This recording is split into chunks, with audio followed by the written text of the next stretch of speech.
క్రైస్తల ఎడార్ల సెలయేర్లు జనవరి 13.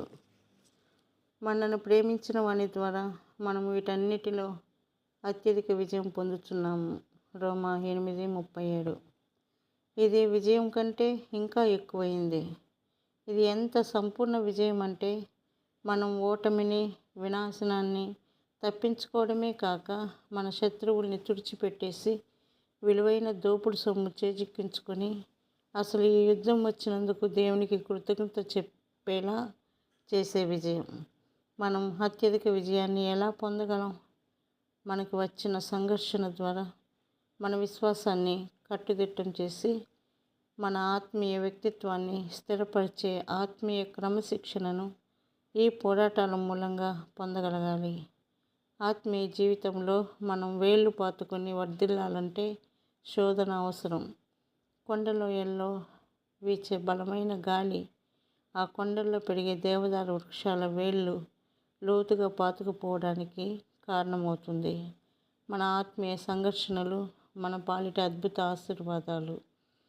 మనకి బద్ధశత్రువని మనం అనుకునేది నిజానికి దాన్ని ఓడించడానికి మనకి శిక్షణనిస్తుందన్నమాట. పురాతన కాలంలో పృగియా ప్రాంతంలో ఒక నమ్మకం ఉండేది. వాళ్ళు ఎవరైనా శత్రువుని గెలిచినప్పుడల్లా గెలిచినవాడు తన చేతిలో ఓడిపోయిన వాడి బలాన్నంతటినీ తనలోకి పీల్చుకుంటాడట. ఆ విధంగా అతని తేజస్సు, శక్తి పెరుగుతాయట. అలానే మనం ఒక శోధనని విజయవంతంగా ఎదుర్కోగలిగితే మన ఆత్మబలం రెట్టింపు అవుతుంది. ఈ విధంగా మన శత్రువును ఓడించడమే కాకుండా మన పక్షంగా దాని చేత పని చేయించుకోవచ్చు. ఫిలిష్తీయుల భుజాల మీద ఎక్కడం గురించి యెషయా మాట్లాడతాడు. యెషయా 11:14. ఈ ఫిలిష్తీయులు ఇశ్రాయేలీయులు బద్ధశత్రువులు.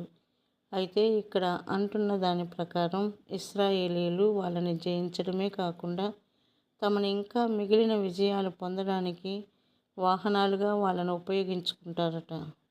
తెలివైన నావికుడు గాలిబాటును బట్టి తెరచాపనెత్తి ఆ ప్రకృతి శక్తిని తనకు అనుకూలంగా వినియోగించుకోవడం లాంటిది ఇది.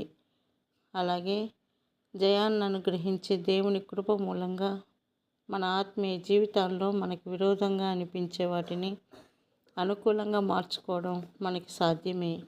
నాకు వ్యతిరేకంగా జరిగిన ఈ సంఘర్షణలు సువార్త వ్యాప్తి కోసమే జరిగాయి అని ప్రతిసారి చెప్తుండాలి. కడుపులో చల్ల కదలకుండా ప్రశాంతంగా బ్రతకగలగడం అనేది క్షేమకరమైన జీవితం అని అందరూ అనుకుంటారు. కానీ మహాపురుషులైన వాళ్ళ జీవితాలు ఇందుకు వ్యతిరేకంగా చెప్తున్నాయి.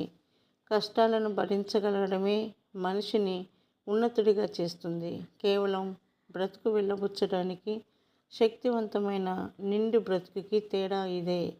కష్టాలు వ్యక్తిత్వాన్ని పెంచుతాయి.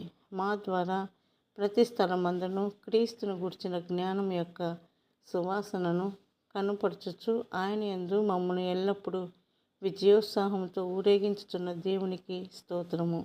2 కొరింథీ 2:14.